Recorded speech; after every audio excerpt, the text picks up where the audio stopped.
সবুজ পাহাড়, নীল জল আর বৈচিত্র্যময় সংস্কৃতির এক অপূর্ব মেলবন্ধন। এটাই রাঙামাটি। বাংলাদেশের পার্বত্য অঞ্চলের এই স্বর্গীয় স্থান শুধু প্রকৃতির সৌন্দর্যেই ভরপুর নয়, এখানে আছে উৎসবের রঙিন ছোঁয়া। পাহাড়ি জনগোষ্ঠীর এই উৎসবে থাকে নাচ, গান আর রঙের উচ্ছ্বাস। নারীদের ঐতিহ্যবাহী পোশাক, পানিতে ফুল ভাসানো, সব মিলিয়ে এক অনন্য সংস্কৃতি।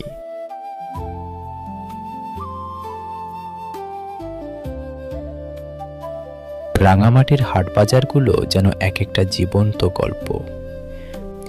এখানে আপনি পাবেন আসল পাহাড়ি জীবনের ছোঁয়া। কাপ্তাই লেক, শান্ত পানির বুকে নৌকা ভাসছে, চারপাশে সবুজ পাহাড়, এক কথায় মুগ্ধ করার মতো তো দৃশ্য।